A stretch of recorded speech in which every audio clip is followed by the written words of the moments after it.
Welcome back to Record Rift, where we unravel the stories that shaped our world. Today, we're stepping into a dark saga, one where greed, power, and a dangerous drug collided to bring an empire to its knees. This is the story of the Opium Wars, how Britain addicted China to opium, not just for profit, but to control its future. Picture a proud dynasty, the Qing, ruling over a land of silk and tea, facing off against a rising global power willing to do anything to tip the scales. If you've watched our videos on the fall of the Qing or the Taiping Rebellion, you know this is part of a larger tale of a nation under siege. So, settle in, hit that subscribe button, and let's dive into a story of betrayal, war, and a fight for survival. It's the early 1800s, and China, under the Qing dynasty, is a land of wonder. Markets brim with silk, porcelain, and tea, especially tea, the drink that's hooked the British Empire. In London, tea is more than a beverage, it's a craze, fueling cozy parlors and grand estates. But there's a catch. The Qing emperors, perched in the Forbidden City, see their empire as the center of the world. They don't need much from outsiders. Foreign trade is confined to one port, Canton, and the Chinese demand payment in silver. For Britain, this is a problem. Their tea obsession is draining their silver reserves, and China's strict trade rules leave them desperate for a way to balance the scales. Across the sea in British-controlled India, a solution takes root, literally. Opium, a sticky resin from poppy flowers, is a drug that hooks the soul. The British East India Company, a corporate giant with more power than some nations, starts growing it in Bengal. They smuggle it into China, where it's illegal but in high demand. By the 1820s, chests of opium flood Chinese ports, and the effects are devastating. Laborers, scholars, even officials fall into the grip of addiction. Families crumble, silver flows out of China, and the Qing economy stumbles. By 1839, millions are addicted, and the emperor, Daoguang, has had enough. Enter Lin Zexu, a scholar official with a spine of steel. Sent to Canton, he's determined to crush the opium trade. In a bold move, he seizes over 20,000 chests of British opium, millions of pounds of the drug, and burns it in a public spectacle. The air chokes with the scent of destruction. Lin even writes to Queen Victoria, pleading for her to stop the trade, appealing to her sense of justice. But in London, the letter is ignored. To the British, this isn't about morality, it's about free trade and their profits. Lin's act is seen as an insult, a challenge to their empire. The drums of war begin to beat. In 1839, Britain strikes. The First Opium War erupts, and it's no contest. British steamships, armed with modern cannons, slice through Chinese waters like knives. The Qing, with their wooden junks and outdated muskets, are outmatched. Picture this: British ironclads pounding coastal forts, while Qing soldiers, brave but ill-equipped, scramble to respond.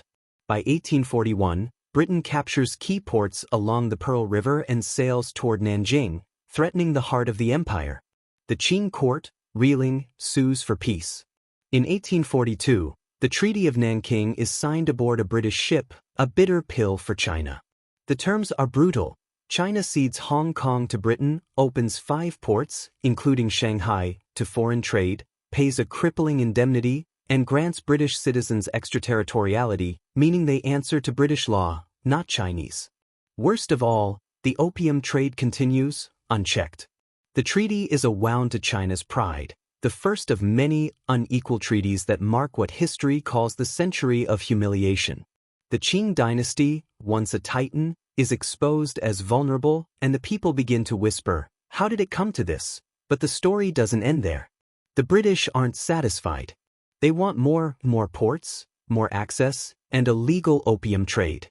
By 1856, tensions flare again. A minor incident, the Chinese seizure of a British ship, the Arrow, becomes the spark. Britain, now joined by France, launches the Second Opium War. This time, the fighting is fiercer, the stakes higher. British and French troops, armed with cutting-edge rifles and artillery, storm Chinese cities. In 1860, they march on Beijing itself, looting the Summer Palace, a jewel of Chinese culture, before setting it ablaze. The flames light up the sky, a symbol of Qing helplessness. The Qing surrender again. The Convention of Peking in 1860 piles on more humiliation. More ports opened, opium legalized, Christian missionaries allowed to roam, and foreign diplomats welcomed in Beijing. The Qing Emperor flees, his authority crumbling. For China, it's not just a military defeat, it's a cultural gut punch. Foreign flags now fly in Chinese cities, and opium dens multiply, draining lives and silver alike. The aftermath is a slow bleed. The Opium Wars crack the Qing dynasty's foundation. The flood of opium deepens addiction, sapping China's strength. The unequal treaties breed resentment, not just against foreigners but against the Qing, who seem too weak to protect their people. This anger fuels chaos. Uprisings like the Taiping Rebellion, which we've covered before, tear through the countryside, killing millions in a civil war partly sparked by foreign interference. The Qing limp on, but their legitimacy is shattered. Britain, meanwhile, grows richer. Hong Kong thrives as a colonial hub, and opium flows freely, a river of misery for profit. The Opium Wars mark the start of China's century of humiliation, a period of foreign domination that shapes its modern identity. Even today, China remembers these wars as a lesson. Never again let an outsider dictate your fate. The Qing dynasty's fall, the rebellions, the struggle for sovereignty, all trace back to those chests of opium and the cannons that backed them. This is the story of the Opium Wars, a tale of greed, power, and a nation brought low by a drug. Britain didn't just trade opium, they weaponized it to control China's future. The Qing dynasty paid the price, and the echoes of these wars still resonate in China's memory. What do you think? Was Britain's free trade just a mask for imperialism? Could the Qing have resisted differently? Drop your thoughts in the comments, and if you want more on China's epic history, check out our videos on the Taiping Rebellion and the fall of the Qing. Like, subscribe, and hit that bell for more stories from Record Rift. Until next time, keep digging into the past, it's where we find the roots of our future.